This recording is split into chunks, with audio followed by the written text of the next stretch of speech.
आज एक ऐसी ही कहानी को एक्सप्लेन करने वाला हूँ जिस फिल्म का नाम है बवाल। तो वीडियो को शुरू करते हैं और अगर वीडियो अच्छा लगे तो वीडियो को लाइक जरूर कीजिएगा और इसी तरह की वीडियोस पाने के लिए आप हमारे चैनल को भी सब्सक्राइब कीजिएगा ताकि आपको इसी तरह के लेटेस्ट और फ्रेश कंटेंट मिलते रहे। ये कहानी है अज्जू भैया उर्फ अजय दीक्षित की, जिसके लिए उसकी शान ही सब कुछ है। अज्जू भैया के खुद के शब्दों में कहूँ तो वो पनीर में पड़ने वाला वो धनिया है जिनके होने या ना होने से किसी को कोई फर्क नहीं पड़ता, लेकिन उन्होंने माहौल बनाते हुए अपनी इमेज को ऐसा बनाया है कि पूरे लखनऊ शहर में उनके ही चर्चे होते हैं। पर जिस अज्जू भैया से पूरी दुनिया इम्प्रेस है वो खुद से ही डिप्रेस है। और लखनऊ की पावन धरती पर झूठ के बीच बो बो कर अज्जू भैया ने अपनी इमेज की लहराती हुई फसल खड़ी की है। अज्जू भैया कैसे आर्मी, नासा, कलेक्टर जैसे जॉब को ठुकरा कर शिक्षक बन गए, इसके रोचक किस्से पूरे लखनऊ में सुनाए जाते हैं। लेकिन असल जिंदगी में अज्जू अपने माता पिता के ताने सुनने वाला, अपनी मर्जी के खिलाफ बिना किसी ज्ञान हिस्ट्री टीचर की नौकरी करने वाला, अपनी तरक्की करने वाले दोस्तों से जलने वाला लूजर है, जिसने झूठ और फरेब से दुनिया के सामने खुद की एक पिक्चर परफेक्ट वाली इमेज तैयार की है। अज्जू भैया को नॉलेज किसी चीज का हो या फिर ना हो, लेकिन वो ज्ञान हर चीज का दे सकते हैं। तो आगे हम अज्जू भैया को क्लास में तो देख पाते हैं लेकिन बच्चों को पढ़ाता हुआ नहीं। एक बच्चा बोर्ड पर लिख रहा होता है तो दूसरा बच्चा दरवाजे पर पहरेदारी कर रहा होता है कि कोई टीचर ना आ जाए। और अज्जू भैया का पपन नाम का एक स्टूडेंट है जो कि उसका बहुत खास है। लेकिन तभी पांडे सर नाम के एक टीचर अज्जू भैया की एक फोटो क्लिक करके प्रिंसिपल के पास दिखाने ले जाते हैं,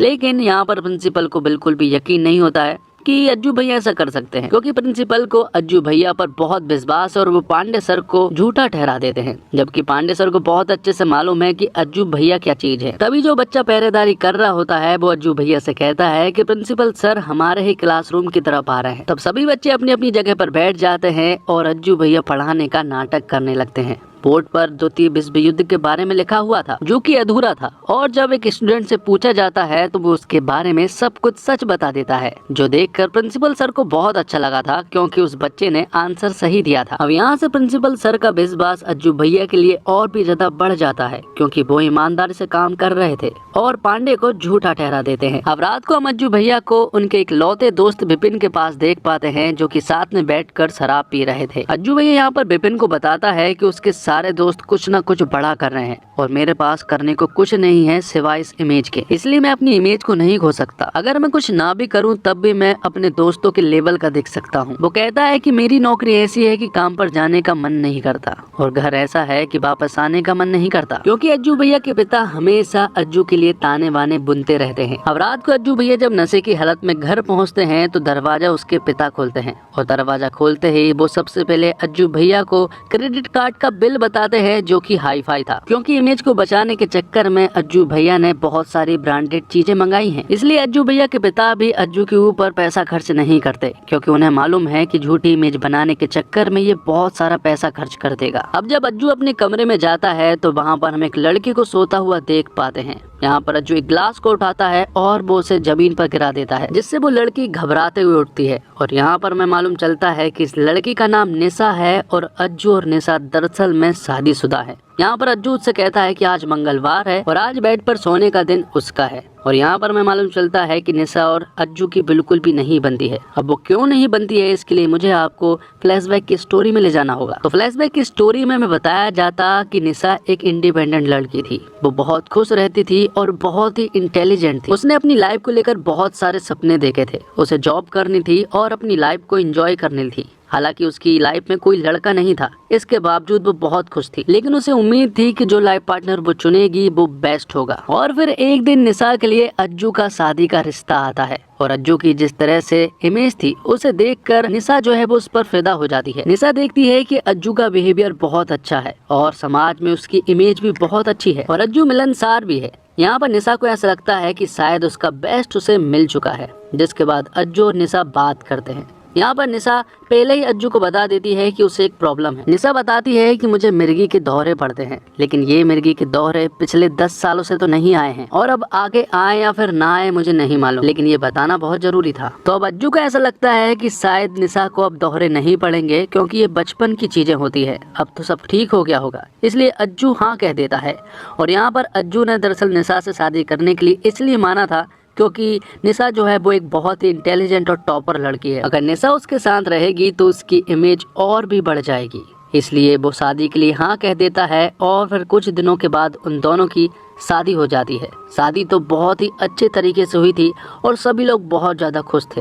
अब निशा की विदाई होने वाली थी और अज्जू के घर वाले लेट भी हो रहे थे, इसलिए अज्जू जो है वो यहाँ पर निशा के कमरे में जाने लगता है। लेकिन वहाँ जाकर अज्जू जो देखता है वो देखकर हैरान रह जाता है, क्योंकि निशा को मिर्गी के दौरे आए हुए थे, जिस वजह से निशा की हालत बहुत ही ज्यादा खराब थी। और ये देखकर अज्जू पूरी तरह से हैरान रह जाता है। अब कोई और ना देख पाए इसलिए अज्जू जो है वो यहाँ पर खिड़कियों के पर्दे लगा देता है। अब वो घर लौट रहे थे और अज्जू के दिमाग में सिर्फ एक ही बात आ रही थी कि अगर लोगों को निशा की मिर्गी के दौरे के बारे में मालूम चला तो उसकी इमेज पर क्या फर्क पड़ेगा। इसलिए अज्जू ने निशा को कहीं भी नहीं लेकर गया, ना ही अपने दोस्तों से मिलाया और ना ही वो उसे बाहर घुमाने के लिए लेकर जाता है, क्योंकि अगर निशा को सबके सामने मिर्गी के दौरे पड़ जाएंगे तो अज्जू की इमेज पूरी तरह से खराब हो जाएगी। इस वजह से अज्जू ने निशा को आज तक कहीं भी लेकर नहीं गया, इसलिए उनके बीच में अक्सर झगड़े होते रहते हैं। यहाँ पर निशा ने उसे बताया भी था कि उसे मिर्गी के दौरे पड़ते हैं, जो कि किसी बहुत ज्यादा टेंशन पर पड़ते हैं, और निशा को आखिरी दौरा शादी वाले दिन ही पड़े थे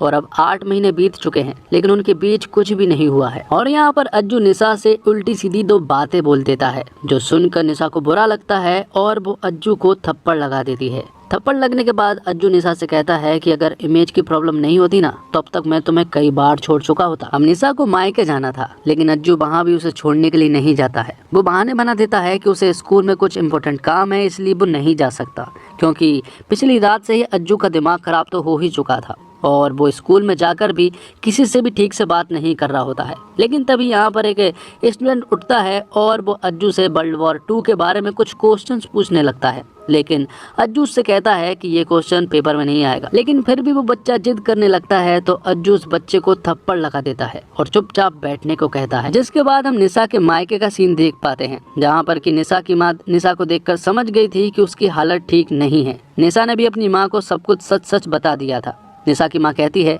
कि अभी भी देर नहीं हुई है, हम डिवोर्स ले सकते हैं, लेकिन निशा कहती है कि मुझे एक और मौका चाहिए, अगर वो ठीक नहीं हुआ तो मैं तलाक ले लूंगी। आगे पांडे सर और अज्जू को हम टॉयलेट करता हुआ देख पाते हैं, जहाँ पर पांडे सर अज्जू से कहते हैं कि कम से कम सोच समझ के तो थप्पड़ मारा होता, क्योंकि जिस लड़के को तुमने थप्पड़ मारा है वो कोई और नहीं, दरअसल में एमएलए का बेटा है। और ये सुनने के बाद अज्जू पूरी तरह से डर जाता है। वो घर पर भी जाता है तो घर पर भी उसके परिवार वाले इस टेंशन में थे कि एमएलए कुछ कर ना दे। वो जहाँ तहाँ कॉल करके सोर्स लगाते हैं, लेकिन कोई भी सॉल्यूशन नहीं निकलता है। थोड़ी देर के बाद यहाँ पर निशा अपने मायके से वापस आ जाती है, जहाँ का माहौल बिल्कुल भी ठीक नहीं था। और फिर अगले दिन हम एमएलए को देख पाते हैं, जो कि स्कूल में आता है, जहाँ पर कि अज्जू जो है वो एमएलए से माफी मांगता है और कहता है कि मुझसे गलती हो गई। लेकिन यहाँ पर एमएलए जो है वो प्रिंसिपल से कहता है कि एक कमेटी बिठा और सभी टीचरों के साथ ये बैठकर डिसाइड करो कि ये आदमी इस स्कूल में पढ़ाने लायक है या फिर नहीं, लेकिन तब तक के लिए ये आदमी इस स्कूल से सस्पेंड रहेगा।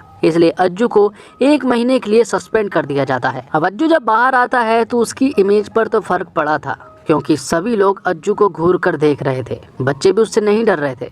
अज्जू को कहीं ना कहीं ऐसे लगने लगा था कि अब उसकी इमेज जो है वो खराब होने वाली है। इसलिए वो जब विपिन के साथ शराब पी रहा था तो वो बहुत ज्यादा दुखी था। वो कहता है कि अब माहौल बनाने का समय आ चुका है। वो विपिन से कहता है कि माहौल ऐसा बनाओ कि कोई रिजल्ट के बारे में पूछे भी ना। जिसके बाद वो एक क्रिकेट मैच का जिक्र करता है और वो कहता है कि 4 साल पहले एक मैच था और उस मैच के शुरू होने से पहले हमने ग्राउंड में बहुत अच्छी सिंचाई कराई थी, लाइटिंग भी लगवाई थी और बच्चों को क्रिकेट की जर्सी भी बांटी थी। क्या तुम्हें याद है कि मैंने उस मैच में कितने रन बनाए थे?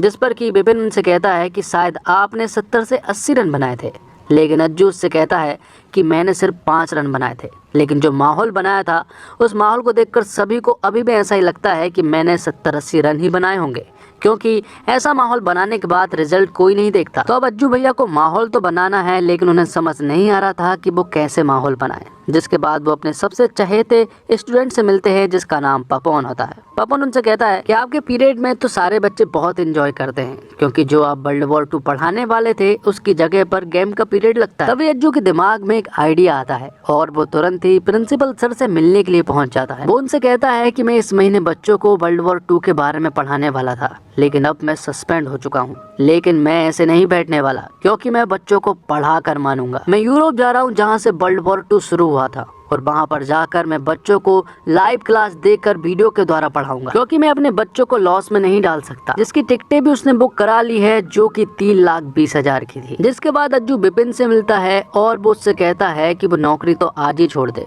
लेकिन अगर उसे नौकरी से निकाला गया तो उसकी इमेज पूरी तरह से खराब हो जाएगी, लेकिन अगर वो यूरोप जाकर पढ़ाएगा तो उसकी इमेज डबल हो जाएगी और एक माहौल भी बन जाएगा। लेकिन प्रॉब्लम ये है कि वहाँ जाने के लिए उसे और भी पैसा चाहिए था और उसकी जुगाड़ भी उसने कर ली थी। वो अपने पिता के पास जाता है और उन्हें इमोशनली ब्लैकमेल करता है। हालांकि उसने प्रिंसिपल से जो बात कही थी वो सारी बात अपने पिता को बता दी थी, और साथ ही वो ये बात भी कहता है कि आज तक उसने निशा को कहीं पर भी नहीं घुमाया है, इसलिए वो चाहता है कि वो निशा को यूरोप घुमा कर लाए। अब रात को जब अज्जू के माता पिता सो रहे थे तो अज्जू की माँ उसके पिता से कहती है कि मुझे ऐसा लग रहा है कि अज्जू हमें बेवकूफ़ बना रहा है। जिस पर कि उसके पिता अज्जू की माँ से कहते हैं कि मुझे मालूम है कि वो हमें बेवकूफ़ बना रहा है, लेकिन कहीं ना कहीं उन्हें ऐसा लगता है कि अज्जू और निशा के बीच की जो दूरियां हैं वो खत्म हो जाएगी। निशा ये बात अपनी माँ को भी बताती है और उसकी माँ भी बहुत खुश होती है, क्योंकि अज्जू ऐसा काम बहुत ही कम करता है। जिसके बाद अज्जू के पिता रुपयों को यूरो में कन्वर्ट करने के लिए जाते हैं, जहाँ पर कि वो सभी को बताते हैं कि उसका बेटा यूरोप जा रहा है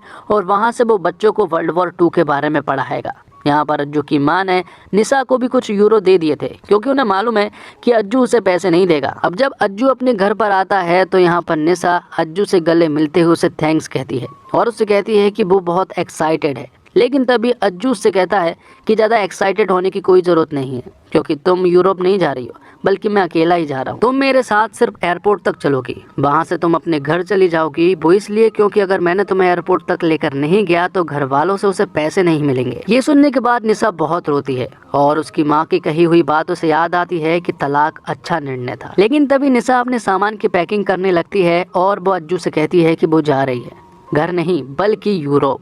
और वो अज्जू से ये भी कहती है कि मुझे तुमसे कोई लेना देना नहीं है, क्योंकि पैसे तो मेरे सास ससुर दे रहे हैं और वो यूरोप जाकर ही रहेगी। तो अब ना चाहते हुए भी अज्जू को निशा को यूरोप ले जाना ही पड़ता है। अगले दिन वो अपने माता पिता से बाय बाय कहते हैं और फिर फ्लाइट में बैठ जाते हैं, जहाँ पर कि अज्जू जो है वो एक मूवी को देखकर काफी इंजॉय कर रहा था। लेकिन तभी कल्पेश नाम का एक लड़का खाने की सामग्री पीछे पास करने के लिए कहता है। एक बार उसने पास कर दिया था, लेकिन यहाँ पर कल्पेश उसे बारी बारी से कुछ चीजें देने लगता है और पीछे पास करने के लिए कहता है। लेकिन यहाँ पर अज्जू को गुस्सा आने लगा था और कल्पेश एक गुजराती लड़का है और अगली बार जब उसने फाफड़ा पास करने के लिए कहा तो यहाँ पर अज्जू ने उन्हें दांत से चबा लिया और उससे कहा कि अब से टोल टैक्स लगेगा और अब तू जो भी चीज पास करने के लिए कहेगा उनमें से आधी चीज मेरी होगी और आधी चीज ही पास होगी। अब फाइनली अज्जू और निशा यूरोप पहुंच जाते हैं तो अज्जू निशा से कहता है कि कॉन्फिडेंस में चलना। जैसे ही वो एक ऑफिसर के सामने से जाता है तो वो उनसे गुड मॉर्निंग कहता है स्टाइल मारते हुए, लेकिन तभी वो ऑफिसर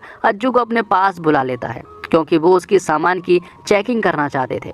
यहाँ पर वो उसके सामान को चेक करते हैं, लेकिन चेन नहीं खुल रही थी तो वो ताले को तोड़ देते हैं, जिस पर कि यहाँ पर अज्जू को मालूम चलता है कि दरअसल में ये लगेज उसका नहीं है, वो तो दरअसल में किसी और का है। और उन्हें मालूम चलता है कि ये लगेज कल्पेश का है और दोनों के बैग सेम थे, लेकिन यहाँ पर वो ये बोल नहीं सकते थे, वरना सामान तो जब्त होता और उनके साथ साथ ये लोग भी जब्त हो जाते। अब जैसे ही चेकिंग पूरी होती है तो अज्जू तुरंत ही कल्पेश के पीछे भागने लगता है, लेकिन तब तक कल्पेश जा चुका था। अब यहाँ पर अज्जू कल्पेश की चीजें चेक कर रहा होता है, जिसमें से रंग बिरंगी शर्ट और अजीब तरह के कपड़े थे, जो देखकर अज्जू को बहुत बुरा लगता है। अब यूरोप के एक होटल में पहुंचने के बाद अज्जू पूरी तरह से तैयार था वीडियो बनाने के लिए। फुल कॉन्फिडेंस के साथ वो वीडियो बनाता है, जहाँ पर कि सारे बच्चे एक्साइटेड होकर वो वीडियोस देख रहे थे, क्योंकि सभी को बहुत इंतजार था कि यूरोप से अज्जू सर कोई वीडियो लाएंगे। यहाँ पर अज्जू बच्चों को बताते हैं कि कल वो म्यूजियम जाने वाला है, जहाँ पर कि वो उन्हें वर्ल्ड वॉर 2 के बारे में बताएगा।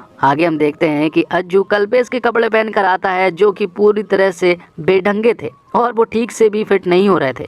यहाँ दूसरी तरफ कल्पेश जो कपड़े पहनता है उसे ये सारे कपड़े बहुत ही अजीब लगते हैं। वो कहता है कि ऐसी प्लेन टी शर्ट कौन पहनता है। यहाँ पर उसके बहुत मजे लिए जा रहे थे।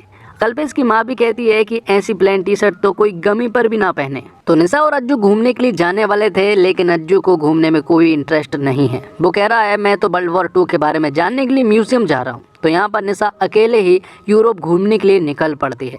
यहाँ पर हम अज्जू को देखते हैं जो कि एक टैक्सी को हायर करता है और वहाँ से वो म्यूजियम जाता है, लेकिन सिर्फ 4 किलोमीटर जाने के लिए उसे 40 यूरो पे करना पड़ता है। जिसकी कीमत थी लगभग 4000 रुपए। यह सुनकर अज्जू को बहुत ज्यादा बुरा लगता है। जिसके बाद वो म्यूजियम पहुंचता है और 10 यूरो का एक टिकट खरीदता है, लेकिन 50 यूरो वाले पोस्टर के सामने वो वीडियो बनाता है और बच्चों से कहता है कि तुम्हें पढ़ाने के लिए मैं यहाँ पर 50 यूरो पे कर रहा हूँ। जिसके बाद वो म्यूजियम में बैठ जाता है, जहाँ पर कि कोई भी किसी तरह का उसे नॉलेज तो नहीं मिल रहा था, लेकिन यहाँ पर एक औरत होती है जो कि ओपेरा हाउस में जिस तरह से गाया जाता है उसी अंदाज में वर्ल्ड वॉर 2 के बारे में बता रही होती है, और वो लैंग्वेज इंग्लिश भी नहीं थी, इसलिए यहाँ पर अज्जू को कुछ भी समझ नहीं आ रहा था। यहाँ दूसरी तरफ निशा अकेले ही इंजॉय कर रही थी, वो चीजों को एक्सप्लोर कर रही थी और वो बहुत ज्यादा खुश भी थी। काफी सारी शॉपिंग भी कर ली थी और उसने अपना एक स्केच भी बनवाया था जो कि काफी खूबसूरत था।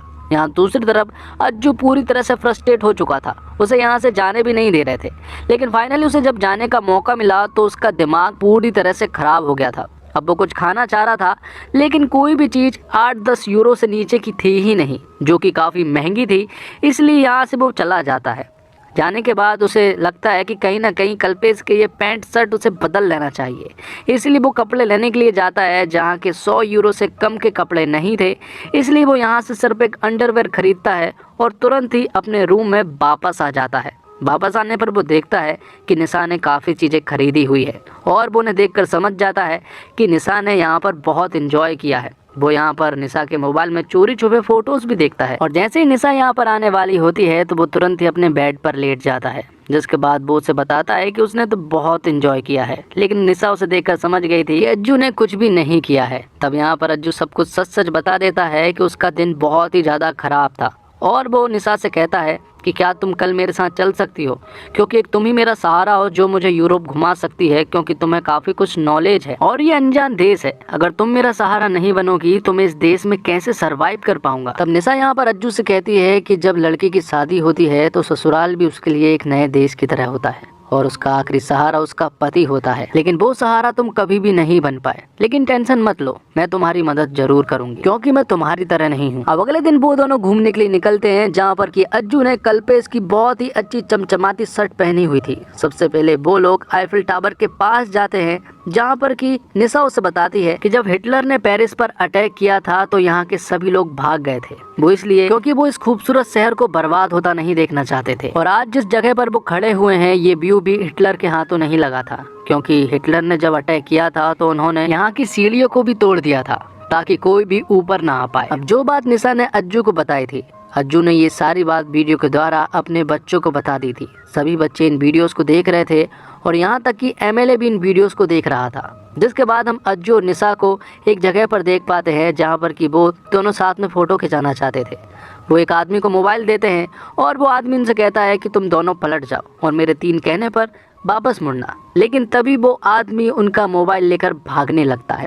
अज्जू उसका काफी देर पीछा करता है और यहाँ निशा एक दूसरे रास्ते से उस चोर के सामने आ जाती है, जिससे कि वो चोर डर जाता है और डर के कारण वो चोर निशा के ऊपर मोबाइल फेंक कर यहाँ से भाग जाता है। तो फाइनली ये मोबाइल उन्हें मिल चुका था। अब जब अज्जू और निशा साथ थे तो निशा अज्जू से कहती है कि अब तुम्हें कोई प्रॉब्लम नहीं है मुझे साथ रखने में, जिस पर कि अज्जू उससे कहता है कि यहाँ पर मुझे कोई नहीं जानता है। जिस पर निशा उससे कहती है तो फिर कपड़ों को लेकर इतना क्यों रोते हो। अब अज्जू की मां निशा के पास कॉल करती है क्योंकि उन्हें उनके कंगन नहीं मिल रहे थे, जिस पर कि निशा उन्हें बताती है कि वो मेरे अलमारी में रखे हुए हैं। जिसके बाद हम एमएलए को देख पाते हैं जो कि स्कूल आता है। उसे मालूम चला कि ये लोग कोई भी एक्शन नहीं ले रहे हैं, इसलिए वो स्कूल के प्रिंसिपल को बहुत चिल्लाता है और कहता है कि अगर आप कुछ नहीं करेंगे तो मुझे ही कुछ करना होगा। ये चेतावनी देकर वो यहाँ से चले जाते हैं। दूसरी तरफ अज्जू की माँ जब अलमारी खोलती है तो उन्हें उसमें से एक लेटर मिलता है और वो लेटर दरअसल में डिवोर्स नोटिस होता है। ये देखकर अज्जू के माता पिता पूरी तरह से डर जाते हैं। उन्हें कुछ भी समझ नहीं आ रहा था, इसलिए वो निशा के माता पिता को अपने घर बुला लेते हैं और उन्हें इस डिवोर्स नोटिस के बारे में बताते हैं, जहाँ पर कि अज्जू के पिता बोलते हैं कि हमारा बेटा है ही इस लायक, वो तुम्हारी बेटी के लायक नहीं है। लेकिन यहाँ पर वो लोग कोऑपरेट करना चाहते हैं और वो उन्हें फ़ोन करके नहीं बताना चाहते हैं इस डिवोर्स नोटिस के बारे में, क्योंकि अगर उन्हें ये बात पता चली तो उनका हाल बुरा हो जाएगा और उधर उन्हें कोई संभालने वाला भी नहीं है, इसलिए वो कोई गलत कदम उठा सकते हैं। इसलिए वो कहते हैं कि वो वापस आ जाएंगे, उसी के बाद ही हम ये बात करेंगे। जिसके बाद वो एक ऐसे बीच पर जाते हैं जहाँ पर कि हिटलर ने अटैक किया था और यहीं पर बहुत सारे सैनिक मारे गए थे। ये सारी चीजें निशा एक ऑडियो बुक के द्वारा सुन रही होती है, जिसके लिए उन्होंने 5 यूरो पे किए हैं। यहाँ पर निशा काफी ज्यादा इमोशनल भी हो जाती है और अज्जू के पूछने पर निशा उसे अपना हेडफोन दे देती है। अब जब अज्जू हेडफोन लगाता है और उनकी आवाज़ें जब वो सुनने लगता है तो उसे भी बहुत ही ज़्यादा इमोशनल फील होता है, क्योंकि उसे मालूम चला कि इस युद्ध में बहुत सारे ऐसे सैनिक थे जो कि 15, 16, 17 साल के थे।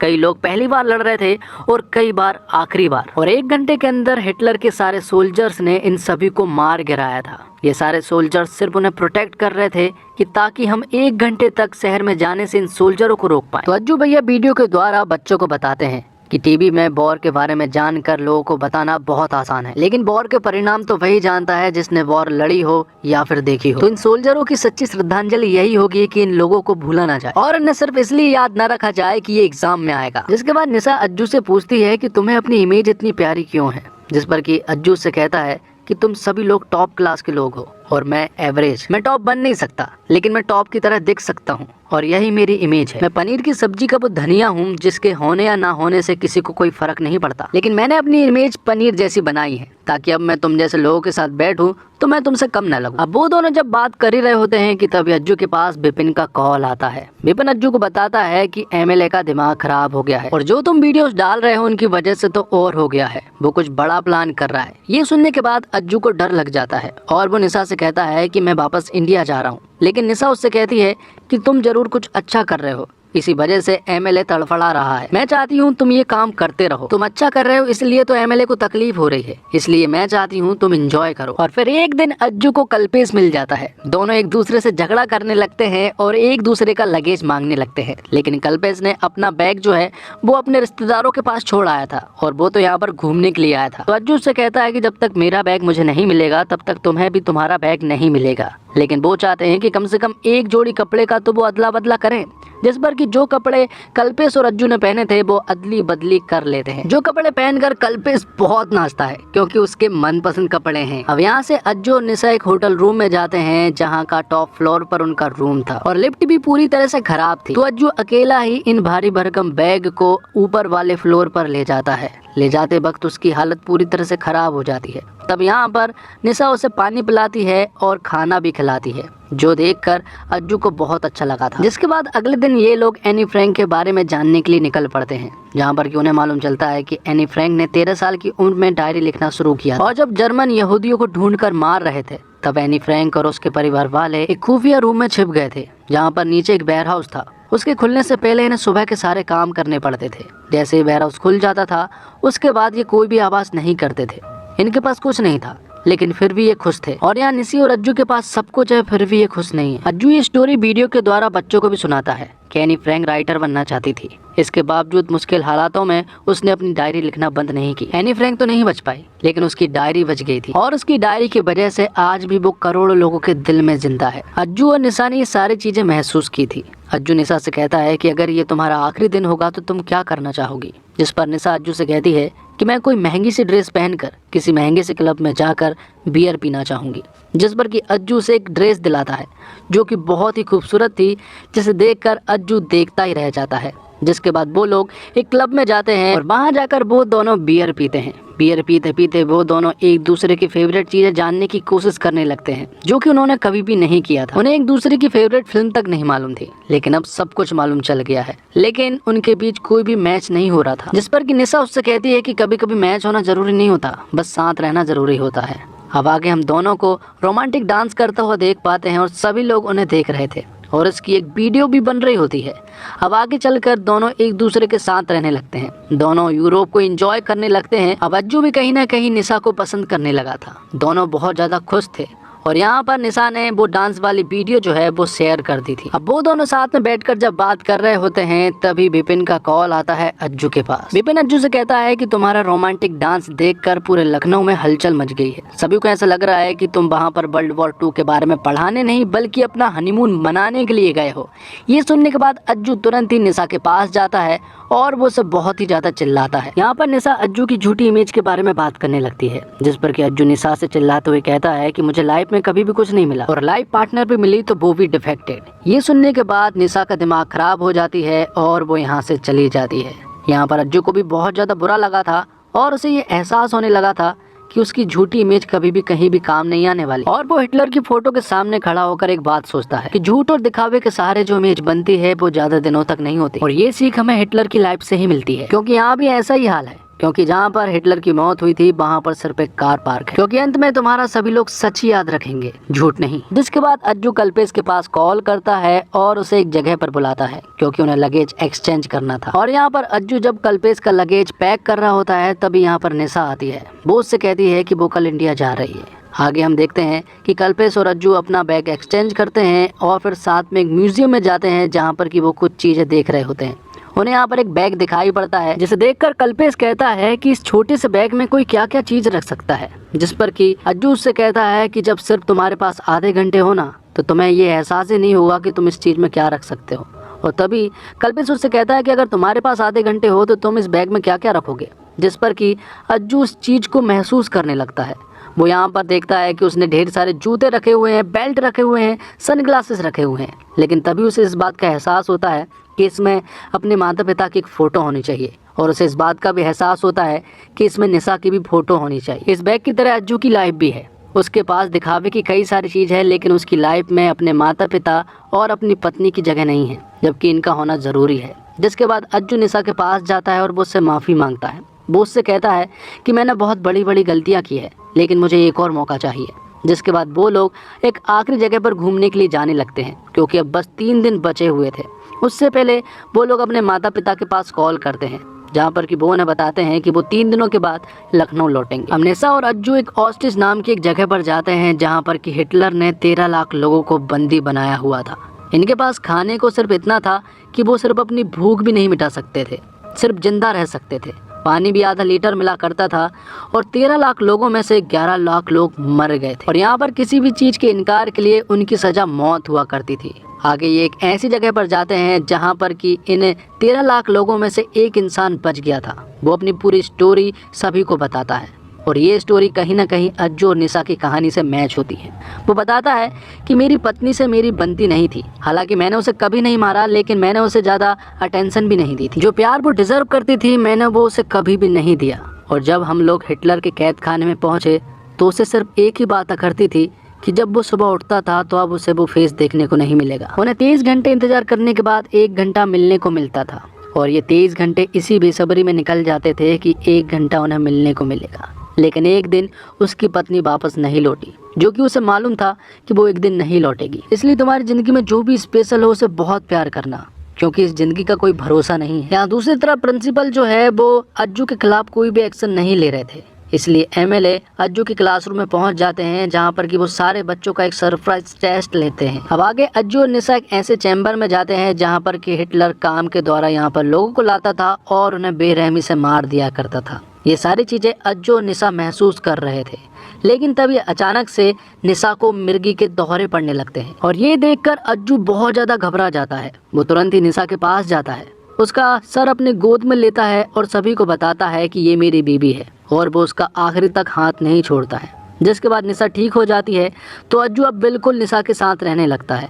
वो रात का खाना भी खुद बनाता है और निशा का खूब ख्याल रखता है। अब घर वापस जाने का टाइम आ चुका था और निशा और अज्जू अब बिल्कुल साथ हो चुके थे। अज्जू निशा पूरी तरह से उसका ख्याल रख रहा था। यहाँ पर निशा को ऐसा लग रहा था वो बदल चुका है, इसलिए अब वो घर ना जाकर अज्जू से कहती है कि वो वापस अपने ससुराल जाना चाहती है और ये देखकर अज्जू भी बहुत खुश हो जाता है। अब जब दोनों अपने घर पर जाते हैं तो अज्जू के माता पिता भी बहुत खुश होते हैं। उन्हें समझ आ गया था कि अब सब कुछ ठीक हो गया है और यहाँ पर अज्जू ने बचे कुछ यूरो अपने पिता को वापस भी कर दिए थे, जो कि उसने पहली बार किया था। यहाँ पर अज्जू निशा से कहता है कि अब तुम जो चाहो वो कर सकती हो, तुम जॉब भी कर सकती हो और मैं तुम्हारा पूरा साथ दूंगा। जिसके बाद अज्जू स्कूल जाता है। यहाँ पर वो फैसला लेने वाले थे कि अज्जू इस स्कूल में टिकेगा या फिर नहीं, लेकिन उससे पहले अज्जू ने एक स्पीच सुनाता है। वो उन्हें बताता है कि मैं बहुत ही घटिया टीचर हूँ, मैंने अपने स्टूडेंट को कभी भी मन लगा के नहीं पढ़ाया है। मैं हमेशा उन्हें मार्क्स बढ़ा के दिया करता था ताकि कोई भी फेल ना हो और मेरी इमेज बरकरार रहे। लेकिन मैं आपको बताना चाहता हूँ कि ये सब कुछ फेक है, मेरी इमेज पूरी तरह से फेक है। लेकिन मैं ये कहना चाहता हूँ कि पिछले 15 दिनों में मैंने बच्चों को ईमानदारी से पढ़ाया है, लेकिन ये 15 दिन पुराने पाप तो नहीं धो सकते ना। इसलिए वो यहाँ पर रेजिग्नेशन लेटर देता है और कहता है कि मैं इस स्कूल को छोड़ रहा हूँ। तब यहाँ पर एमएलए बोल पड़ता है कि मैंने सभी बच्चों का एक सरप्राइज टेस्ट लिया था और सरप्राइज टेस्ट में सभी ने बहुत ही अच्छे नंबर लेकर आए। तब एमएलए उस रेजिग्नेशन लेटर को फाड़ कर फेंक देता है। जब अज्जू बाहर जाता है तो सभी बच्चों की आंखों में वो अपने लिए इज्जत देखता है और यही दरअसल में एक असली इमेज है। यहाँ पर निशा भी आई हुई थी और निशा को देखकर वो बहुत ज़्यादा खुश होता है और फिर वो दोनों यहाँ से चले जाते हैं, जिसके बाद से ही निशा और अज्जू और उसकी पूरी फैमिली हमेशा खुश रहने लगते हैं। अज्जू और निशा एकदम दोस्त की तरह रहने लगते हैं और अज्जू ने निशा को पूरी तरह से एक्सेप्ट कर लिया था। तो दोस्तों, इस फिल्म में कहानी भले दो लोगों के करीब आने की हो, लेकिन उसे वर्ल्ड वॉर की जानकारी के बीच परोसा गया है और ये जानकारी बिना बोर किए एंटरटेनिंग तरीके से दी गई है।